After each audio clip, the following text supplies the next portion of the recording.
Hello बच्चों, कैसे हो आप लोग। बेसिक फिजिक्स चल रहा है, नेक्स्ट टॉपिक स्टार्ट करना है बेसिक फिजिक्स का। और ऐसा टॉपिक है कि जो 11th-12th में खूब काम आएगा और तुम लोगों ने पहले भी पढ़ा है, 10th तक भी पढ़ा है ना। ग्राफ पीछे लिखा है, यही टॉपिक आज स्टार्ट करना है। ग्राफ पढ़े हैं ना 9th-10th में, पढ़े तो नहीं है ग्राफ, लेकिन बनाए बहुत है। वो ग्राफ पेपर मिला करता था, उस पर ग्राफ प्लॉट करते थे। अगर सोच रहे हो कि फिजिक्स में यही होने वाला है तो गलत सोच रहे हो। ऐसा कुछ नहीं करेंगे हम लोग ये देखेंगे कि एक्चुअली ग्राफ बनते कैसे हैं, उसका कॉन्सेप्ट क्या होता है। क्योंकि अब हमें 11th-12th में कोई ग्राफ पेपर देने नहीं आएगा, कोई ग्राफ उस तरह से प्लॉट नहीं करवाएगा, लेकिन हाँ क्वेश्चंस बड़े प्यारे प्यारे बनेंगे इस पर। तो उसी बेसिक टॉपिक को लेते हैं। हर बार की तरह एक ही बात रिपीट कर रहे हैं, हर चैप्टर में ग्राफ काम आएगा, फिजिक्स में, केमिस्ट्री में और कभी कभी तो बायोलॉजी में भी काम आएंगे। ठीक है, इसी टॉपिक को देखते हैं। वैसे बताओ, सोचो होता क्या है graph, what is graph.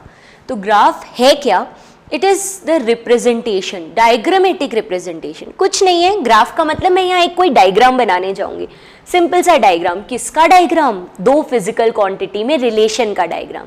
Diagrammatic representation of relation between two physical quantity. मैं रिपीट कर रही हूँ, मैंने क्या कहा, हम दो फिजिकल क्वांटिटी में जो रिलेशन है उसको डायग्रामेटिकली शो करने जा रहे हैं, है ना।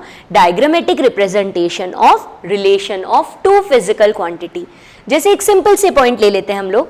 मान लो हमारे पास एक फिजिकल क्वांटिटी y है और दूसरी फिजिकल क्वांटिटी x है। ये तो कुछ नया बता ही नहीं रही हूँ, इतने दिन से कह रखा है। फिजिकल क्वांटिटी वो होती है विच कैन मेजर, जिसको हम मेजर कर सकते हैं। ऐसी क्वांटिटीज को हम लोग क्या नाम दे देते हैं, फिजिकल क्वांटिटी। तो यहाँ हम कैसे मेजर करेंगे फिजिकल क्वांटिटी को, किसी ना किसी इंस्ट्रूमेंट से, जैसे time, velocity, acceleration, distance, force, work, power, energy, ये सब फिजिकल है। ये सारी फिजिकल क्वांटिटी एक दूसरे पर डिपेंड करती है। एक क्वांटिटी के साथ दूसरी क्वांटिटी चेंज हो सकती है ना। तो जब वो एक दूसरे पर डिपेंड करेगी तो उनके डिपेंडेंस को, उनके रिलेशन को डायग्राम में बना लेना, that is known as graph. Diagram से बना लेंगे, ठीक है। 3 इंपॉर्टेंट पॉइंट और 3 बेसिक पॉइंट होते हैं किसी भी ग्राफ को सीखने के लिए। बहुत सिंपल से 3 बेसिक पॉइंट। एक तो होता है कि हम ग्राफ में बनाते कहाँ हैं, बोर्ड पे। तो ग्राफ बोर्ड पर बनाएंगे तो 2 ही एक्सिस यूज होंगी बोर्ड पर, एक ये एक्स एक्सिस और एक ये वाई एक्सिस। देखो ऐसा कोई जरूरी नहीं है कि इसको एक्स और इसको वाई देना है। किसी भी एक एक्सिस को x नाम दे देते हैं और किसी भी दूसरे एक्सिस को y नाम दे देते हैं। तो हमारा फर्स्ट पॉइंट यही होगा ग्राफ से रिलेटेड कि x एक्सिस पर और y एक्सिस पर कौन सी क्वांटिटीज को पुट किया जाए। इन जनरल हम फिजिकल क्वांटिटी में से दो फिजिकल क्वांटिटी में रिलेशन बताना है, उसका डायग्राम बनाना है। तो उनमें से x एक्सिस पे किसको रखें और y एक्सिस पर किसको रखें, ये 2 पॉइंट्स है ना। तो वो हमको एक्सिस चुनना एक काम हो गया। दूसरा काम होगा ग्राफ का स्लोप कैलकुलेट करना। हाँ, तुम लोगों के लिए नया वर्ड है बट स्लोप। एंड थर्ड होता है ग्राफ का एरिया कैलकुलेट करना। एक एक पॉइंट को उठाएंगे, पहले बेसिक्स ऑफ ग्राफ देखेंगे, फिर उस डायग्राम को यानी ग्राफ को बनाना सीखेंगे। ठीक है, आ जाओ स्टार्ट करते हैं। हाँ जी बच्चों, तो कौन सी फिजिकल क्वांटिटी को किस एक्सिस पर रखना है, ये फर्स्ट पॉइंट है हमारा। ये एक्सिस को हमने अभी क्या नाम दिया, x, जो चाहे वो नाम दे सकते थे। इस एक्सिस को हमने क्या नाम दिया, y। एक एक्सिस को x और एक को y नाम दे दिया। देखो यहां पर ये दोनों एक्सिस एक दूसरे को इंटरसेक्ट कर रही है, कट कर रही है। लाइन है, लाइन को एक्सिस बोल रही हूं और कुछ नहीं है। जहां ये इंटरसेक्ट कर रही है उसको ओरिजिन बोल देते हैं। इसके ऑपोजिट यानी लेफ्ट साइड वाले x को -x बोल देते हैं और ऊपर की जगह नीचे वाले जो y डायरेक्शन है उसको -y बोल देता है। ठीक है, तो हमारे पास सबसे पहला काम होता है किसी भी ग्राफ रिप्रेजेंट करने के लिए। पहले तो हमें ग्राफ पेपर मिला करते थे, आजकल सबसे इंपॉर्टेंट पॉइंट होता है कि एक ब्लैंक पेपर पे आपको ग्राफ बनाना है। उसमें आपको एक्सिस सेलेक्ट करनी है, x and y। X axis पे जनरली ज्यादातर, मैं नहीं बोल रही हूँ हमेशा, ज्यादातर सही तरीका ये है कि एक्स एक्सिस पर हम लोग पुट करते हैं मेन क्वांटिटी। एक्स एक्सिस पे किसको पुट करते हैं, main physical quantity. Physical quantity जिसको हम मेजर कर सकते हैं। एक होती है मेन और एक होती है डिपेंडेंट। हाँ ये बोल दो, मेन का मतलब इंडिपेंडेंट फिजिकल क्वांटिटी। इंडिपेंडेंट जो किसी पर भी डिपेंड नहीं कर रही, उस फिजिकल क्वांटिटी को कौन सी एक्सिस पे पुट करते हैं, एक्स, +x या -x। ठीक है, और y एक्सिस पे कौन सी फिजिकल क्वांटिटी को पुट करते हैं, डिपेंडेंट, जो डिपेंड कर रही है, डिपेंडेंट फिजिकल क्वांटिटी, है ना। जैसे एक एग्जाम्पल लेते हैं तो आपको क्लियर हो सके कि आखिर कौन सी एक्सेस पर क्या रखना है। जैसे सोचो हमारे पास में है, हम वही वाला एग्जाम्पल लेते हैं जो हर क्लास में ले रहे हैं ताकि क्या एक कंटिन्यूटी बनी रहे चीज़ों की, इजीली समझ में आ सके। मैं यहाँ से बस स्टैंड जा रही हूँ और बस स्टैंड जाते टाइम कंटिन्यूसली मैं यहाँ से चल के, गाड़ी से, किसी भी तरह से बस स्टैंड जा रही हूँ, पैदल चल के या गाड़ी से, मेरी डिस्टेंस टाइम के साथ चेंज हो रही है। जैसे जैसे टाइम बढ़ रहा है डिस्टेंस चेंज होती जा रही है, टाइम और बढ़ रहा है डिस्टेंस और चेंज हो रही है। इसका मतलब distance depends on time. Yes, repeat, distance depends on time. तो बताओ मेन कौन है और डिपेंडेंट कौन है? दो फिजिकल क्वांटिटी के हमने नाम लिए। एक क्वांटिटी हमने कौन सी बोली? डिस्टेंस, और दूसरी क्वांटिटी हमने क्या बोली? टाइम, है ना। दो फिजिकल क्वांटिटी के नाम हमने यहाँ लिए हैं, एक तो डिस्टेंस और एक टाइम। डिस्टेंस कैसी क्वांटिटी है और टाइम कैसी है? आप बताओ इनमें से ऐसी कौन सी क्वांटिटी है जिसको किसी से मतलब नहीं है, ना तुमसे, ना मुझसे, ना किसी और चीज से? वो टाइम है ना। टाइम लगातार चलता रहता है, हम हैं या नहीं है टाइम चलता रहेगा, उसको किसी से मतलब नहीं है। तो this is known as independent quantity, ये इंडिपेंडेंट है। तो अगर हमें यहाँ पर कोई ग्राफ प्लॉट करना हुआ बिटवीन टाइम एंड डिस्टेंस, तो हम एक्स एक्सिस पे किसको पुट करेंगे? हम एक्स एक्सिस पे टाइम को पुट करेंगे, because it is main quantity. Distance, क्योंकि जैसे जैसे टाइम वेरी करेगा, टाइम बदलता जाएगा, तो पर्सन की ट्रेवल डिस्टेंस चेंज होती जाएगी। इंसान जो डिस्टेंस ट्रेवल कर रहा है वो बदलता जाएगा, कंटिन्यूसली बदलता जाएगा। तो डिस्टेंस डिपेंड्स ऑन टाइम। तो ये कैसी क्वांटिटी हो गई? डिपेंडेंट। और डिपेंडेंट क्वांटिटी को कहाँ रखते हैं हम लोग? हाँ, वाई एक्सिस पर, डिपेंडेंट ऑन वाई एक्सिस। तो अगर कोई ग्राफ हम लोग प्लॉट करें और उसमें डिस्टेंस और टाइम लिए जाएं, तो एक्स एक्सिस पर हम लोग प्लॉट करेंगे डिस्टेंस को और वाई एक्सिस पर हम लोग प्लॉट करेंगे टाइम को। उल्टा बोला ना, एक्स एक्सिस पे हम लोग करेंगे किसको पुट? टाइम को, और वाई एक्सिस पर हम किसको पुट करेंगे? वाई एक्सिस पर हम डिस्टेंस को, because distance is dependent and time is independent. ठीक है, ये समझ आ गया कौन सी एक्सिस पे किसको रखना है। चलो एक एग्जाम्पल और बताती हूँ, तुम्हारा 9th-10th का पढ़ा हुआ, फिर आंसर करना। तुमने ओम्स लॉ पढ़ा था 9th-10th में, सबको याद है Ohm's law? What is Ohm's law? हाँ, V is equals to I are.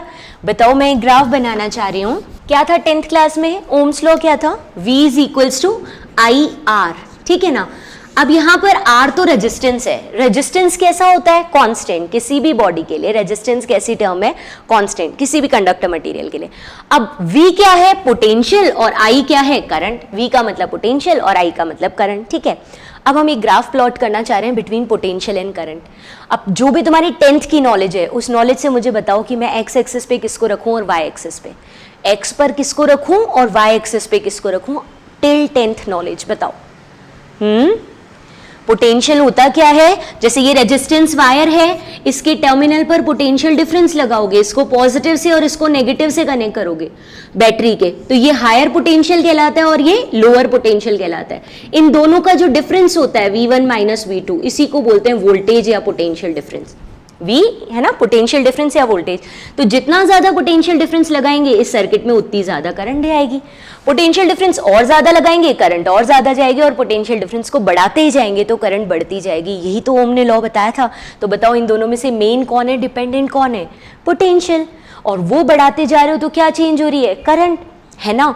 तो इसको कहाँ रखना चाहिए? मेन क्वांटिटी को V यानी मेन क्वांटिटी को रखना चाहिए एक्स एक्सिस पर, I यानी डिपेंडेंट क्वांटिटी को रखना चाहिए Y एक्सिस पर। कुल मिला के मैं तुमसे सिर्फ यही डिस्टेंस कर रही हूँ, फर्स्ट पॉइंट यही डिस्कस कर रही हूँ कि एक्स एक्सिस पे किसको रखें और Y एक्सिस पर किसको रखें। तो main quantity is always on x axis and dependent quantity is always on Y axis. Main quantity यहाँ पोटेंशियल और डिपेंडेंट क्वांटिटी यहाँ करंट। ये पॉइंट क्लियर है? अच्छे से समझ आ गया? एक्सेस चुनना, आगे प्लस है, पीछे माइनस, ऊपर पॉजिटिव आए, नीचे नेगेटिव आए। नेक्स्ट पॉइंट पे चले। हाँ जी बच्चों, एक्सेस सेलेक्ट करने के बाद जो नेक्स्ट पॉइंट होता है वो होता है हमारा स्लोप। ये टर्म आपने सुना क्या? कहीं ना कहीं सुना होगा, आता भले ही नहीं होगा, बट कहीं ना कहीं तुमने सुना होगा। स्लोप ये क्या चीज होती है? तो स्लोप मीन्स, बहुत बारीकी से, बहुत ध्यान से समझना, बहुत प्यारे और बहुत इंटरेस्टिंग क्वेश्चन बनते हैं इस पर। स्लोप वर्ड का मतलब होता है टेन थीटा। बोले ठीक है जी, ट्रिग्नोमेट्री तो में काफी टाइम से आता है। टेन थीटा हम सब समझते हैं, साइन कॉस टेन वाला। इसमें थीटा क्या है? बोले ये भी समझते हैं, थीटा इज एंगल। तो फिर स्लोप में हम नया क्या पढ़ रहे हैं? हमने कहा स्लोप मतलब किसी भी के लिए भी, किसी भी ग्राफ के लिए टेन थीटा। तो बोले इसमें थीटा क्या है? Angle. What is the meaning of this angle? ये कौन सा वाला एंगल है? ये है angle of graph with x axis in anti clockwise direction. ध्यान से देखना मैंने क्या लिखा। मैंने कहा theta is angle of graph with x axis की जगह हम लिख देते हैं फ्रॉम एक्स एक्सिस। कहां से स्टार्ट करना है? From x axis in anti clockwise direction, in anti clockwise direction. मैं फिर से रिपीट कर रही हूं, मैंने क्या कहा? मैंने कहा स्लोप का मतलब होता है टेन थीटा। टेन थीटा में थीटा क्या है? एंगल। एंगल किसका? ग्राफ का। कहां से स्टार्ट करें मेजर करना? वाई एक्सिस से, एक्स एक्सिस से? एक्स एक्सिस से ग्राफ तक जाना है, from x axis, starting from x axis, angle of graph from x axis. या ये कह दो आप यहां पर कि स्टार्ट्स फ्रॉम एक्स एक्सिस, ये भी कह सकते हो, स्टार्ट्स फ्रॉम एक्स एक्सिस। कौन सी डायरेक्शन में जाना है? Anti clockwise. इसको बोलते हैं हम लोग थीटा, और इसी थीटा का टेन थीटा क्या कहलाता है? स्लोप। देखो एक ग्राफ को बनाकर ट्राई करते हैं, ये एक्स एक्सिस, ये वाई एक्सिस। जैसे ही कोई फिजिकल क्वांटिटी एक्स वाई तो लेट सपोज होता है, ठीक है, जैसे ही इन दोनों एक्सिस पर फिजिकल क्वांटिटी लाएंगे, मेन को यहाँ रखेंगे, डिपेंडेंट को वहां रखेंगे, इतना तो आता है हम सबको। फिर हम इससे आगे बढ़ते हैं। हमने कहा मेन और डिपेंडेंट को रख दिया, हमने किसी भी शेप का कोई ग्राफ बना दिया।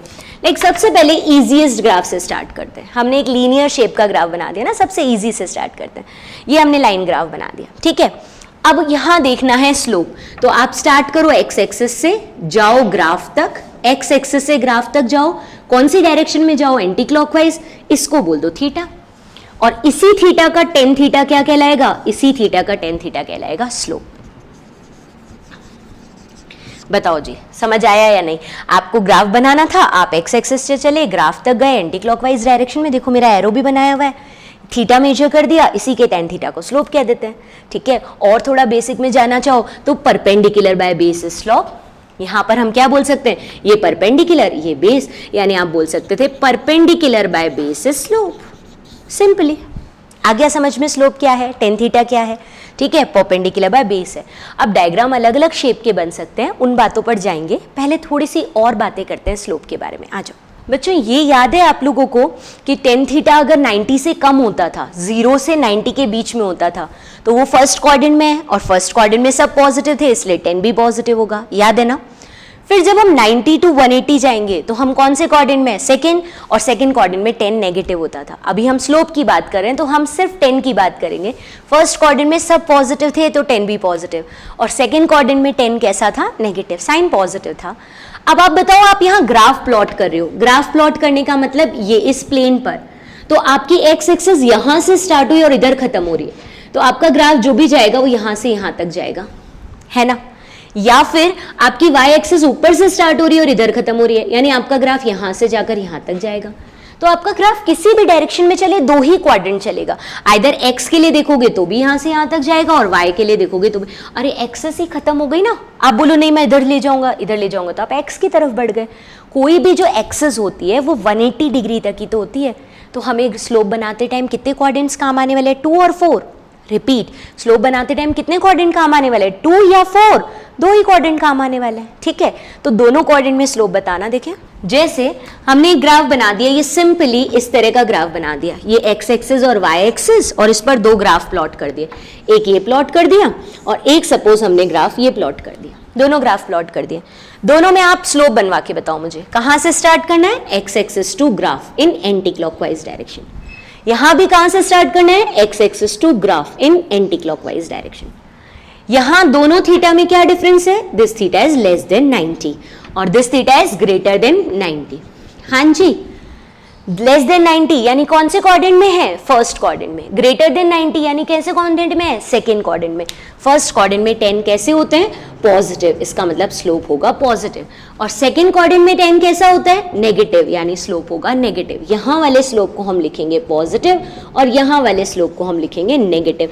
बहुत सिंपल सी बात है कि अगर हमारा कोई ग्राफ ऐसा है जिसमें 90 से छोटा एंगल बन रहा है तो वहां स्लोप पॉजिटिव कंसिडर होगा। कोई ऐसा ग्राफ है जो 90 से बड़ा एंगल बना रहा है एंटी क्लॉकवाइज डायरेक्शन में, आप एंटी क्लॉकवाइज मेजर कर रहे हो, तो पूछोगे मैम अगर मैं कभी क्लॉकवाइज मेजर कर दूं तो? आप एंटी क्लॉकवाइज जा रहे हो एक्स एक्सिस से तो यूं गए, अगर आप क्लॉकवाइज जाते तो बोले एक्स एक्सिस से क्लॉकवाइज जाते तो यूं पहुंच जाते हैं। यहां भी तो थीटा बन रहा है, नहीं, एंटी क्लॉकवाइज पॉजिटिव एंगल्स होते हैं, क्लॉकवाइज लेते हैं तो उल्टे एंगल्स हो जाते हैं, नेगेटिव होते हैं, इसलिए आपको कभी क्लॉकवाइज नहीं लेना।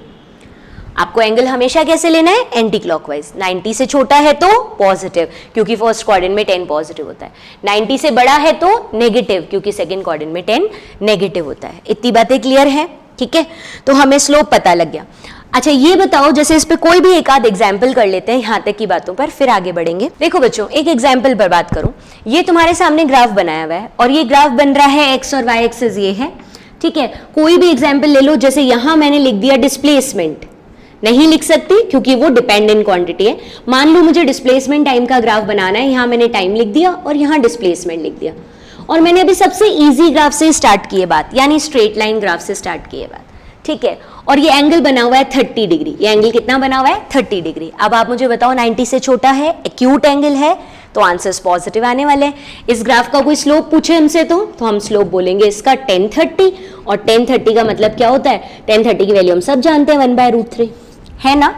और अभी 2 मिनट पहले क्या कहा था बच्चों, स्लोप 1030 मतलब परपेंडिकुलर बाय बेस।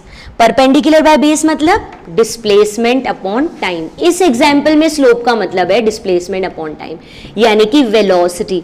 यानी कि जैसे आप इस ग्राफ को देखोगे, देखो ग्राफ का पर्पस कितना इजी है, जैसे ही आप ग्राफ को देखोगे आपको ये एंगल 30 दिखेगा, आपको लगेगा स्लोप यानी perpendicular by base tan theta 30 है, यानी कि डिस्प्लेसमेंट अपॉन टाइम मीन्स की वेलोसिटी 30 है।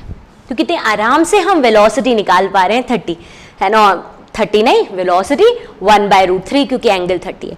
अच्छा एक बात बताओ, अगर यही ग्राफ इस तरह का होता तो, and this angle is 60 degree, ये वाला एंगल 60 डिग्री होता, तो हम क्या कहते, तो हम कहते कि slope is 60 degree, tan 60 degree. tan 60 degree का मतलब अब वाले रेड वाली कंडीशन में स्लोप कितना है, tan 60 का मतलब √3। परपेंडिकुलर बाय बेस इज √3, यानी displacement upon time velocity is √3। आप कैसा ही ग्राफ बनाओ, उसका एंगल देखो, आपको परपेंडिकुलर बाय बेस यानी इस एग्जाम्पल में वेलोसिटी पता लग जाएगी। इसीलिए हमने ग्राफ देखना स्टार्ट किए, क्योंकि दोनों में रिलेशन देखोगे तो कोई तीसरी फिजिकल क्वांटिटी वेलोसिटी मिल रही है। समझ आ रहा है। और सुनो स्लोप के बारे में। हाँ बच्चों, अगर स्लोप में theta is equals to 45 degree हो, मान लो हम कोई ग्राफ बना रहे हैं और उसमें हमें theta is equals to 45 degree मिला, तो बताओ स्लोप कितना होगा।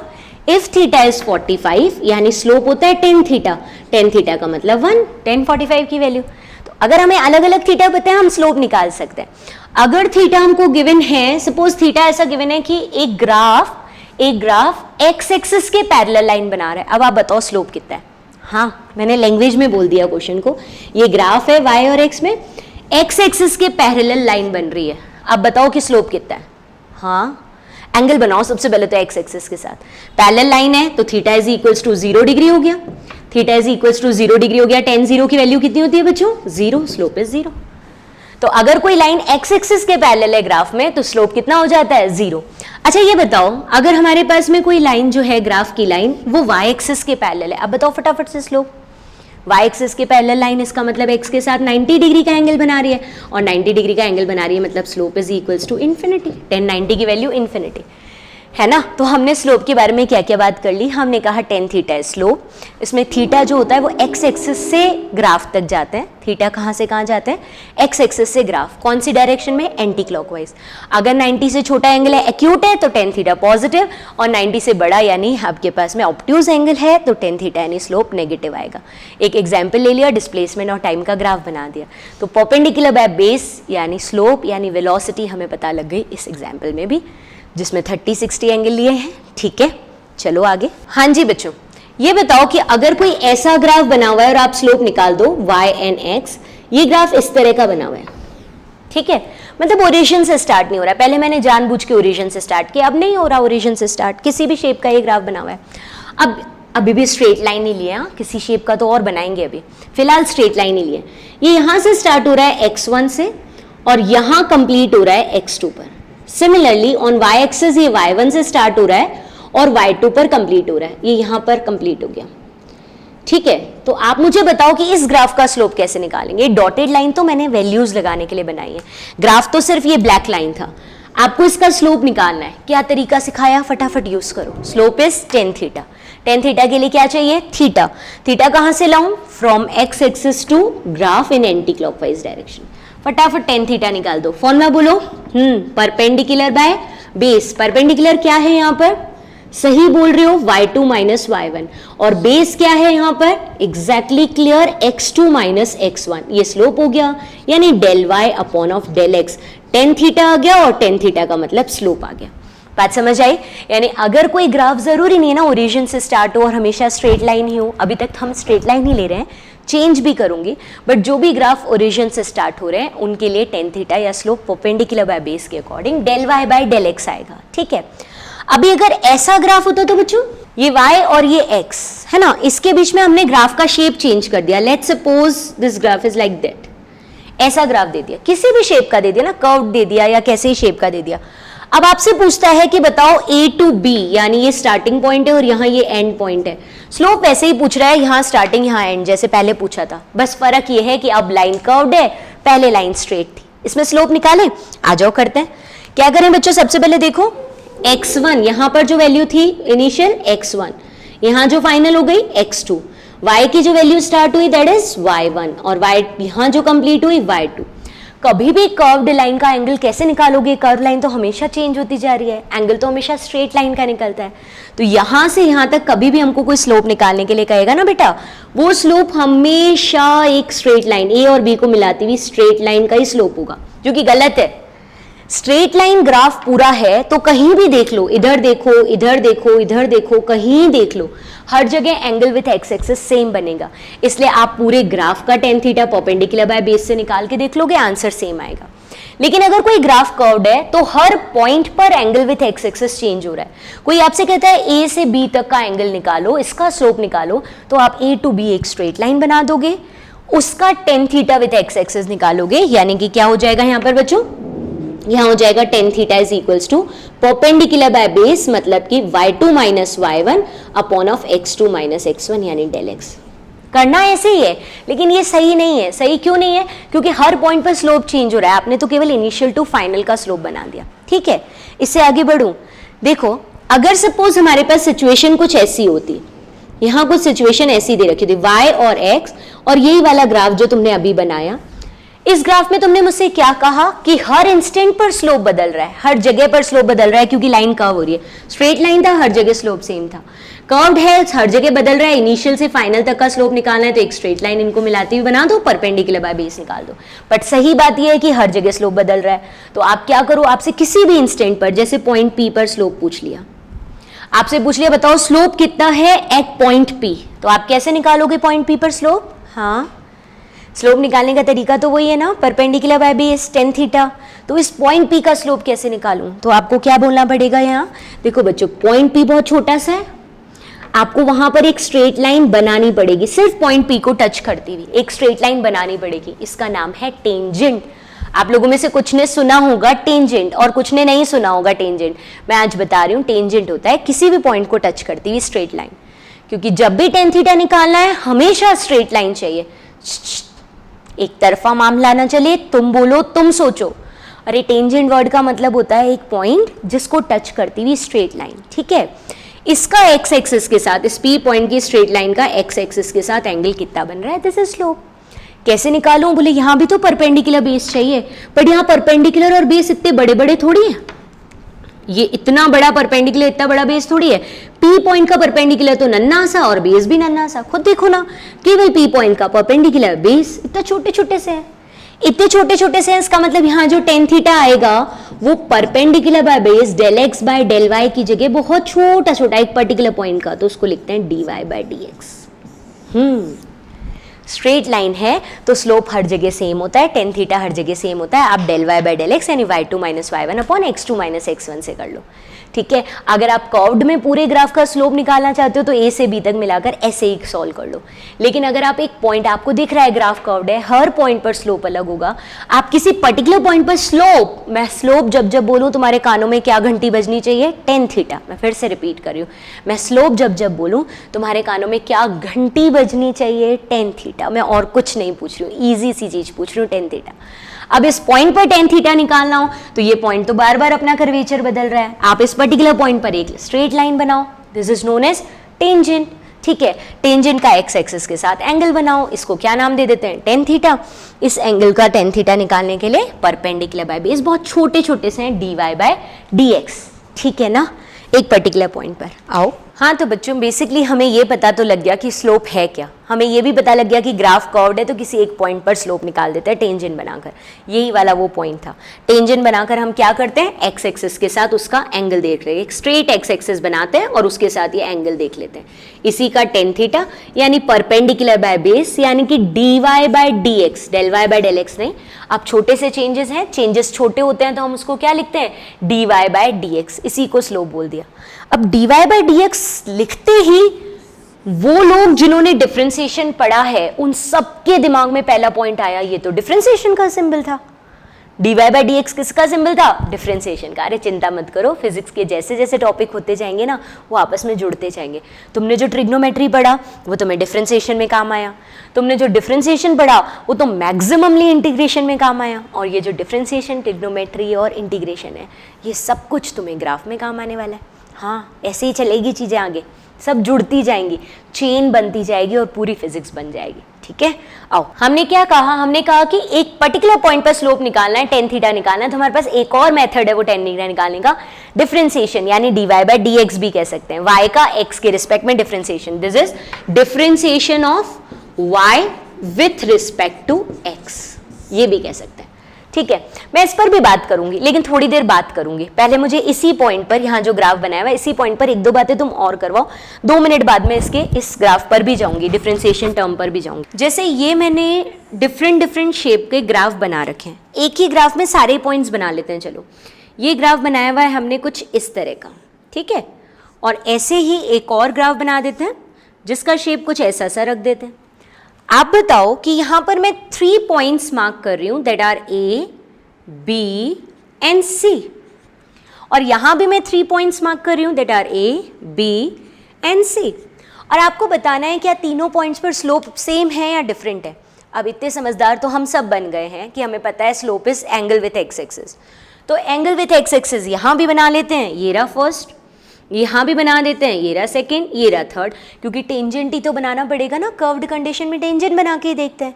यहाँ देखो angle with x axis first, second और थर्ड, यहाँ एक्स एक्सिस के साथ एंगल बनाओगे इस टेंजेंट लाइन का, यहाँ बनाओगे और यहाँ बनाओगे, इस जगह पर बनाओगे, यहाँ बनाओगे और यहाँ बनाओगे एंगल विथ एक्स एक्सिस।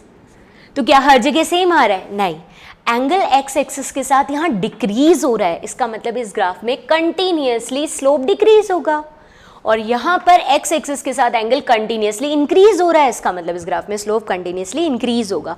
अगर ग्राफ स्ट्रेट लाइन है तो एंगल इज ऑलवेज कांस्टेंट, यानी स्लोप इज ऑलवेज कांस्टेंट, लेकिन अगर शेप बदलता जा रहा है तो एंगल हमेशा यानी स्लोप हमेशा चेंज होता जाएगा। यहाँ डिक्रीजिंग स्लोप है और यहाँ पर इंक्रीजिंग स्लोप है, ठीक है ना। यहाँ से आगे चलते हैं अपन, हम इस वाली बात पे भी बात कर लेते हैं कि अगर कोई भी y और x दो फिजिकल क्वांटिटी में रिलेशन है, उस रिलेशन से हम क्या कर सकते हैं, किसी पर्टिकुलर पॉइंट पर स्लोप निकाल सकते हैं y का x के रिस्पेक्ट में डिफरेंशिएशन करके। इसका भी एक एग्जाम्पल ले लेते हैं, आ जाओ। देखो जी बच्चों, हमारे पास एक इक्वेशन गिवन है, ये एग्जाम्पल ले रहे हैं हम लोग, y is equals to 3x square plus 4x। अब आपको अभी तक मैंने ग्राफ के शेप नहीं सिखाया, अभी तो ग्राफ की बेसिक बातें ही चल रही हैं, बट इतना तो पता लग रहा है कि y depends on x change होने से y चेंज होगा, ये तो पता लग ही रहा है ना। अब आपको ये कह दिया कि इन दोनों के बीच में किसी भी शेप का ग्राफ बना दिया, मान लो एक स्ट्रेट लाइन है नहीं है, तुम जानते ही नहीं हो, तुम्हें तो बस बोल दिया ग्राफ बना दिया। आपको बोला कि when value of x is equals to 2, if value of x is equals to 2, तब आप इस ग्राफ का स्लोप कैलकुलेट करो। एक पर्टिकुलर पॉइंट जहां पर x की वैल्यू 2 है वहां ग्राफ का स्लोप कैलकुलेट करो। तो स्लोप क्या था, perpendicular by base, del y by del x, है ना। लेकिन अगर एक पर्टिकुलर पॉइंट पर जा रहे हो, यानी चेंजेस बहुत छोटे छोटे इंस्टेंट चेंजेस हैं, उसको बोलते हैं dy बाय dx। तो जैसे ही बोला x इज इक्वल्स टू 2 पर स्लोप कैलकुलेट करो, हमें पता लग गया यहाँ तो इंस्टेंटेनियस चेंज है dy बाय dx, यानी हमें यहाँ पर y की इक्वेशन को x के रिस्पेक्ट में डिफरेंशिएट कर देना चाहिए, यानी 3x स्क्वायर प्लस 4x। जिन लोगों ने डिफरेंशिएशन सीख लिए बहुत अच्छी बात है, वो कर लोगे, जिन्होंने नहीं सीखे इस छोटे से पॉइंट को आप स्किप कर सकते हो, जब तक आप डिफरेंशिएशन नहीं सीखते, सीख लोगे फिर ये भी हो जाएगा, ठीक है। यानी हमारा क्या हो जाएगा यहाँ पर 6x प्लस 4, ये स्लोप आ गया। किस जगह पर स्लोप पूछा था, when x is equals to 2, यानी x इज इक्वल्स टू 2 पर हमारा स्लोप हो जाएगा 6 into 2 plus 4 which is equals to 12 plus 4 16। है ना। 12 + 4 क्या आ जाएगा 16, यानी स्लोप निकाल सकते हैं हम अगर डायरेक्ट इक्वेशन, देखो कैसी बातें हैं, बिना डायग्राम के बिना ग्राफ के हमने स्लोप निकाल दिया, तब जबकि हमें पता था एक पर्टिकुलर इंस्टेंट पर पूछ रहा और इक्वेशन दे रखी है, तो हमने डिफरेंशिएट किया dy/dx, हमारे सामने स्लोप आ गया। एट 2 पूछा था, x = 2, वैल्यू पुट कर दी, डन। स्लोप के बारे में सारी बातें खत्म हो चुकी हैं। आप मुझे बताओ कि अगर हम लोगों ने ग्राफ बना रखा है डिस्टेंस और टाइम का, एक एग्जांपल बोल रही हूँ, डिस्टेंस टाइम ग्राफ, तो x एक्सिस पे किसको रखोगे और y पर किसको? x पर रखोगे डिस्टेंस को ना, टाइम को, और y पर रखोगे डिस्टेंस को, मेन क्वांटिटी डिपेंडेंट क्वांटिटी। इसका स्लोप किसको शो करेगा? Perpendicular by base, distance upon time, distance upon time is known as speed को शो करेगा, इसका स्लोप स्पीड को शो करेगा। स्ट्रेट लाइन है तो हर जगह सेम, कर्व्ड है तो हर जगह अलग अलग, लेकिन स्पीड को शो करेगा। फिर एक और एग्जाम्पल बताओ, हमने एक ग्राफ बनाया पोटेंशियल और करंट के बीच में, मेन क्वांटिटी कौन? अभी जो रिपीट किया था तुम्हारे सामने, मेन क्वांटिटी कौन? पोटेंशियल, डिपेंडेंट कौन? करंट, तो पोटेंशियल को x एक्सिस, करंट को y एक्सिस। अब आपने इसका भी कोई ग्राफ बनाया, स्लोप पूछा ओम्स लॉ का, स्लोप होता है परपेंडिकुलर बाय बेस, यानी I/v, I/v क्या हो जाएगा? v = IR, तो I/v 1/r, इस ग्राफ का स्लोप 1/ रेजिस्टेंस को शो करेगा। देखा स्लोप कहाँ कहाँ काम आ सकता है, स्पीड निकाल ली, वेलोसिटी निकाली थी पहले, अभी तुमने रेजिस्टेंस का इन्वर्स निकाल लिया स्लोप से, ठीक है। आ जाओ, ये वाला क्वेश्चन बोला था अभी मैंने तुम्हारे सामने, एक VI ग्राफ, पोटेंशियल और करंट का ग्राफ बनाया और मेन क्वांटिटी को यहाँ और डिपेंडेंट को वहाँ रखा हुआ है ऑलरेडी, जनरली ऐसा यूज़ करते हैं, हमेशा नहीं, ये रखा हुआ है। आपसे पूछते हैं इसका स्लोप क्या है? इसका स्लोप मतलब 1060 which is perpendicular by base, change in I by change in V, ठीक है। और ओम्स लॉ के अकॉर्डिंग v = IR होता है, इसका मतलब I/v का मतलब क्या हो जाएगा? 1/r, ये 1/r होगा, तो इसका स्लोप 1/ रेजिस्टेंस को शो करेगा। 1060 की वैल्यू √3 होती है, √3 = 1/r, तो r = 1/√3। देखो अगर ये ग्राफ दे रखा है और आप स्लोप की नॉलेज रखते हो तो आपने रेजिस्टेंस निकाल दिया, अगर आपको स्लोप वर्ड नहीं पता होता तो आप रेजिस्टेंस नहीं निकाल सकते, ठीक है। तो जो चीज़ें हमें आती है वो हम स्लोप से निकाल पा रहे हैं, डन। तो हमारा ग्राफ का सेकेंड टर्म भी हो गया स्लोप। अगला टर्म चलते हैं हम लोग ग्राफ के बारे में, that is area of graph with x axis, area of graph with x axis. हाँ जी बच्चों, इस बारे में हमने बात की थी इंटीग्रेशन के साथ भी, ग्राफ का एरिया x एक्सिस के साथ कैलकुलेट करना। कहाँ बात की थी? इंटीग्रेशन वाले टॉपिक में, रिपीट कर रहे हैं। जिन लोगों ने देखा उनके लिए रिविजन है, जिन्होंने वहाँ नहीं देखा पहली बार यहाँ देख रहे हो, अच्छे से सीख पाओगे। आ जाओ, ये अपन ने कोई भी शेप का ग्राफ बना दिया, अभी तक ग्राफ के शेप्स पर बात नहीं हुई है, बेसिक टर्म्स चल रही हैं, XY एक्सिस, स्लोप और एरिया, बेसिक चल रहा है। तो ये किसी भी शेप का ग्राफ बना हुआ है, ठीक है। अब हमने कहा कि इसका एरिया निकालना है विथ x एक्सिस। ये करने के लिए हम क्या करते हैं, सबसे पहले एक बिल्कुल छोटा सा पार्ट ले लेते हैं, जैसे ये मैंने यहाँ पर एक x एक्सिस पे छोटा सा पार्ट लिया और छोटे से चेंज को हमेशा d लिखते हैं, तो dx ले लिया।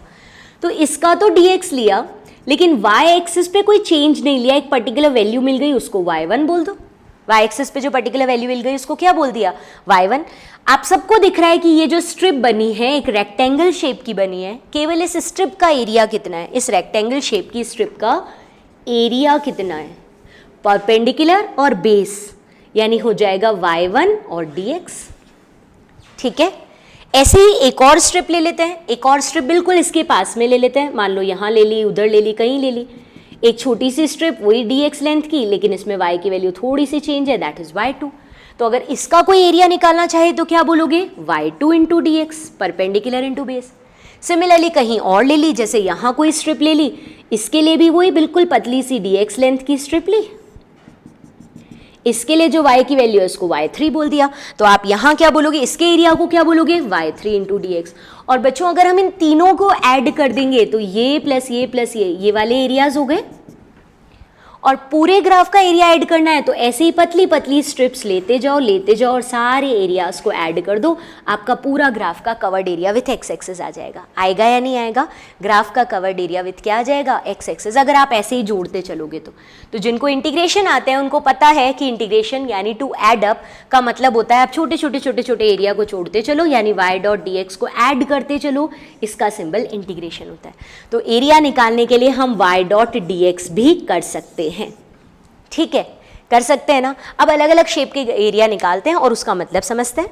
देखो बच्चों, इस शेप का एक ग्राफ दे रखा है, ये वाले शेप का एक ग्राफ दे रखा है, इसका हमसे पूछ लिया कि बताओ एरिया कितना है, तो इसका एरिया निकालने के लिए यानी एक्स एक्सिस के साथ कवर्ड एरिया निकालने के लिए हम लोग क्या करेंगे, बेस और परपेंडिकुलर।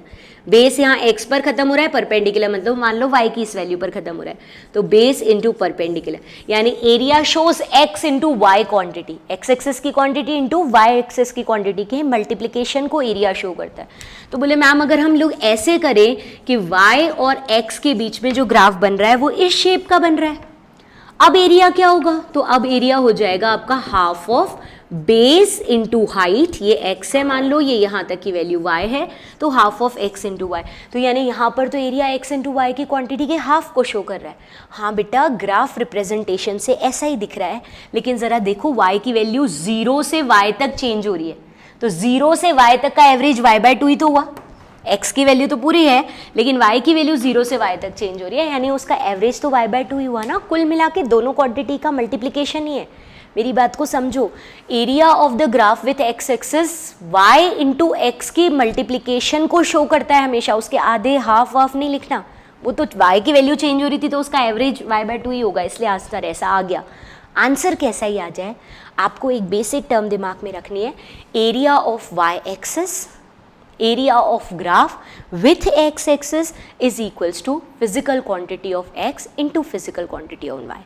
जैसे अगर मैं एक ग्राफ प्लॉट करती हूँ और वो प्लॉट करती हूँ टाइम और स्पीड के बीच में, मैं फिर से रिपीट कर रही हूँ, टाइम और स्पीड, टाइम में स्पीड इधर, इन दोनों का जो एरिया शो करेगा वो x इंटू वाई की फिजिकल क्वांटिटी यानी स्पीड इंटू टाइम को शो करेगा। What is speed into time, distance, distance को शो करेगा। सिमिलरली ये ग्राफ मैं बना रही हूँ टाइम और वेलोसिटी के बीच में, तो इसका जो एरिया विथ एक्स एक्सिस होगा, ये एरिया, ये किसको शो करेगा with x axis area, this shows time into velocity, time into velocity मतलब डिस्प्लेसमेंट, ठीक है ना। अब तुम मुझसे बोलो कि मैम हमने तो ग्राफ ही डिस्टेंस और टाइम के बीच में बनाया, एक्स एक्सिस पे टाइम, वाई एक्सिस पे डिस्टेंस, तो अगर आप डिस्टेंस और टाइम का ग्राफ बनाओगे तो इसका एरिया शो करेगा डिस्टेंस इंटू टाइम। मैं क्या करूं, ऐसी फिजिकल क्वांटिटी का कोई नाम ही नहीं है, डिस्टेंस इंटू टाइम का कोई नाम ही नहीं है ना बच्चों, इसलिए नाम नहीं दे रही हूँ, बाकी इन दोनों के मल्टीप्लिकेशन को शो करेगा। अगर एक ग्राफ हम लोग बनाते हैं किसके बीच में, डिस्प्लेसमेंट इंटू टाइम, एक बनाते हैं यहाँ टाइम यहाँ डिस्प्लेसमेंट, इसका एरिया शो करेगा डिस्प्लेसमेंट इंटू टाइम को, लेकिन ऐसी भी कोई फिजिकल क्वांटिटी है ही नहीं, इसलिए हम बना ही नहीं, नाम ही नहीं दे रहे उसको, बाकी एरिया हमेशा एक्स इंटू वाई को शो करेगा। बच्चों हमने शेप के बारे में बात नहीं की है, इसलिए इस एग्जाम्पल पर भी हम लोग ग्राफ के शेप पर नहीं जा रहे हैं। शेप मान लो किसी भी शेप का है, जैसे स्ट्रेट लाइन या एनीथिंग, कुछ भी। अगर हम बोले कि इस ग्राफ का एरिया विथ एक्स एक्सिस किसको शो करेगा, एरिया विथ एक्स एक्सिस, तो अभी आपने मुझे क्या बोला कि this shows y into X की physical quantity, x into Y की फिजिकल क्वांटिटी, यानी कि ये शो करेगा टाइम और वेलोसिटी के मल्टीप्लिकेशन, वेलोसिटी इंटू टाइम। क्या होता है velocity into time, it is displacement, तो ये डिस्प्लेसमेंट को शो करेगा। Area with x axis shows displacement, जबकि यही क्वेश्चन पूछा जाता कि स्लोप किसको शो करेगा, तो स्लोप वर्ड का मतलब होता है tan theta. Perpendicular by base, changes देख रहे हो तो change del V upon del T, perpendicular by base, सीधा initial velocity v2 minus v1, initial v1 0 है, t2 minus t1, initial t1 0, तो v बाय टी भी लिख सकते हो, change in velocity upon time या velocity upon time, this shows acceleration. ये किसको शो करेगा, एक्सेलरेशन। तो कोई भी फिजिकल क्वांटिटी का ग्राफ बनाया हुआ है, उसका जो स्लोप है वो परपेंडिकुलर बाय बेस, यानी इस एग्जांपल में वो वेलोसिटी अपॉन टाइम एक्सेलरेशन को शो करेगा, और उसका जो एरिया विथ एक्स एक्सिस है वो y इंटू एक्स के मल्टीप्लिकेशन को, और इस वाले एग्जाम्पल में वो वेलोसिटी इंटू टाइम को शो करेगा, यानी कि डिस्प्लेसमेंट को शो करेगा। अब मेरे हिसाब से तुम्हें एरिया विथ एक्स एक्सिस की इंपॉर्टेंस भी समझ आने लग गई होगी कि हम क्यों निकाल रहे हैं एरिया एक्स एक्सिस के साथ, क्योंकि उससे किसी न किसी फिजिकल क्वांटिटी का आंसर आएगा, ठीक है। अच्छा, हम क्यों निकाल रहे हैं स्लोप, क्योंकि उससे भी किसी न किसी फिजिकल क्वांटिटी का आंसर आएगा। जैसे मैं क्वेश्चन करके बताती हूँ एरिया। देखो जी बच्चों, यहाँ पर हमको एक ग्राफ दे रखा है, ठीक है, और इस ग्राफ में यहाँ दिया है स्पीड और यहाँ दिया है टाइम, यूनिट भी दे दी, मान लो स्पीड की दे दी मीटर पर सेकेंड, टाइम की हमें पता ही है कि सेकेंड, तो सेकेंड दे दी। अब बोलता है बताओ इस ग्राफ का एरिया कितना है, इस ग्राफ का एरिया कितना है। तो क्या आप लोग देख पा रहे हो कि इस ग्राफ का एरिया जो है, एक तो ये रेक्टेंगल है और एक आपके पास में ये ट्राइंगल है। ग्राफ के एरिया में दो चीजें दिख रही है ना, एक रेक्टेंगल दिख रहा है और एक ट्राइंगल दिख रहा है। फटाफट से मुझे रेक्टेंगल का एरिया बताओ, तो परपेंडिकुलर बाय बेस, परपेंडिकुलर और बेस, परपेंडिकुलर कितना दिख रहा है यहाँ पे 10 और बेस कितना दिख रहा है 6। एक तो ये एरिया दिखा और दिखा ट्राइंगल का एरिया, यानी हाफ ऑफ बेस, बेस कितना है बच्चों ट्राइंगल का 4 इंटू हाइट, हाइट कितनी है ट्राइंगल की 10, तो यहाँ से हमारे पास हो गया ये 60 प्लस का यहाँ सॉल्व करोगे 20, यानी area of this graph is 80। हाँ जी, आपने स्पीड और टाइम को मल्टीप्लाई किया है, मीटर पर सेकेंड इंटू सेकेंड, तो मीटर ही तो बचेगा। अब बताओ कि ये ग्राफ का एरिया किस बात को शो कर रहा है, जल्दी से बता दो। Speed into time. What is speed into time? Distance. तो लो जी, आपको ग्राफ दे रखा था स्पीड इनटू टाइम के बीच में, आपने एरिया निकाली और आपको डिस्टेंस। आपने यहाँ से लेकर बस स्टैंड जाने पर कैसे कैसे स्पीड चेंज की, अगर उसका टाइम के साथ ग्राफ दे रखा है, आप उसका एरिया निकाल के आपकी ट्रेवल डिस्टेंस निकाल सकते हो। कौन कम डिस्टेंस चला, कौन ज़्यादा? जिसका कवर्ड एरिया विद ग्राफ ज़्यादा होगा वो ज़्यादा डिस्टेंस चला, और जिसका covered area with x axis graph का एरिया कम होगा वो कम डिस्टेंस चला। ऐसी चीज़ें भी तो पता लग रही हैं इससे। और बच्चों, इसी तरह के जो ग्राफ हैं, अगर वो वेलोसिटी टाइम के साथ बने हुए ग्राफ हैं और वो ग्राफ कुछ पॉजिटिव एक्स वेलोसिटी पे भी दिए हैं और नेगेटिव वेलोसिटी पे भी दिए हैं, इनका एरिया ज़रा कैलकुलेट करवाओ। तो इनका एरिया, ये वाला एरिया कौन सा होगा? ऊपर वाला। बोले ट्राइंगल है तो हाफ ऑफ बेस यानी 10 इंटू हाइट यानी 10, ठीक है। और जो नीचे है वो रेक्टेंगल है, तो रेक्टेंगल का एरिया क्या होगा? Half of base. Base is 15 minus, नहीं रेक्टेंगल है तो हाफ नहीं आएगा ना, बेस यानी 15 minus 10 which is 5 into height, height है -5, नीचे है इसलिए -5, यानी ये हो जाएगा हमारा 100/250 minus 25 which is equals to 25। तो ज़रा सोच के देखो कि अगर कभी ऐसी कंडीशन दे रखी है जिसमें एरिया नेगेटिव में भी दे रखा है, तो नेगेटिव वाला माइनस कर देंगे। तो हमारे पास अब एरिया आया यहाँ पर 50 + 25, 75 नहीं, 50 - 25 विच इज़ 25। और वेलोसिटी टाइम ग्राफ है, तो velocity into time 9th class का जानते हैं हम सब, क्या होता है? इसका एरिया किसको शो करेगा? Velocity into time which is displacement. अब मैं ऐसा नहीं कह सकती कि डिस्प्लेसमेंट, अब मैं ऐसा नहीं कह सकती कि डिस्प्लेसमेंट और टाइम के बीच में ग्राफ बनेगा नहीं, बनेगा, ऐसा भी बन सकता है, एरिया भी निकाल सकते हैं, लेकिन डिस्प्लेसमेंट इनटू टाइम तो कोई फिजिकल क्वांटिटी है ही नहीं, तो मैं कोई नाम नहीं दे पाऊंगी उसको। वेलोसिटी इनटू टाइम डिस्प्लेसमेंट है इसलिए नाम दिया। अब मेरे हिसाब से तुम्हें एरिया के क्या फ़ायदे हैं वो एग्जाम्पल से दिखने लग गए होंगे, ठीक है। एक और एग्जाम्पल कर लेते हैं कि हमें ये भी पता था कि area is equals to integration of y dot d x, उस पर भी कोई क्वेश्चन कर लेते हैं। देखें, देखो जी बच्चों, एक क्वेश्चन ऐसा दे रखा है जिसमें इक्वेशन गिवन है y is equals to 3x² + 4x, कैसी भी इक्वेशन। अब आपको ये तो समझ आ रहा है कि y x पर डिपेंड करता है, लेकिन वो डिपेंड कैसे करता है, किस तरह से इसकी वैल्यू x के साथ चेंज हो रही है, किस तरह से इसकी वैल्यू x के साथ चेंज हो रही है, वो हमें शेप पता ही नहीं ग्राफ का। बिना शेप दिए, बिना कुछ दिए, हमें सिर्फ इक्वेशन दे दी और कह दिया x इज इक्वल्स टू 1 से x is equals to 2, initial point और फाइनल पॉइंट। यहाँ तक आप ग्राफ का एरिया निकाल के बताओ। हाँ जी, 1 से स्टार्ट करते हुए 2 तक जाओ और ग्राफ का एरिया निकाल के बताओ। तो क्या करें जब हमारे सामने ग्राफ ही नहीं है? अगर एक डेफिनेट शेप का ग्राफ होता, ट्राइंगल, रेक्टेंगल, सर्कल, तो हम निकाल रहे थे, लेकिन अगर ये देख रखा है और मान लो इसका ग्राफ यूं भी दे रखा है, या तो दिया ही नहीं या इस शेप का दे दिया, अब कैसे निकालोगे आप एरिया? क्या आप इस शेप का एरिया निकालना जानते हो? नहीं जानते हो। तो हमारा तरीका क्या होगा? जो हमने एरिया निकालते टाइम सबसे पहले सीखा वही मेथड, और वो मेथड हमने सीखा कि y डॉट डी एक्स, यानी छोटे छोटे पतली पतली स्ट्रिप्स लो, y1 dot d x plus y2 dot d x plus y3 dot d x up to yn dot d x, सबको ऐड कर दो, यानी सबको इंटीग्रेट कर दो, तो पूरा x एक्सिस के साथ कवर्ड एरिया हो जाएगा। तो अगर ग्राफ का शेप डेफिनेट था तो उसके 2-3 क्वेश्चन हमने करके देख लिए। इनडेफिनेट शेप है जो हम नहीं देख पा रहे हैं कैसा शेप है, तो हम सीधा y dot d x integration कर लेंगे और ग्राफ का एरिया निकाल देंगे विथ x एक्सिस। x1 से स्टार्ट करके x2 तक जाओ, वैल्यू पुट करवाओ और सॉल्व करवा दो फटाफट से क्वेश्चन, यानी 3x² डॉट डी एक्स, ठीक है, प्लस का 4x डॉट डी एक्स, इन दोनों का इंटीग्रेशन। कहाँ से कहाँ तक? x1 की वैल्यू 1 है, x2 की 2 है, तो 1 से 2 तक।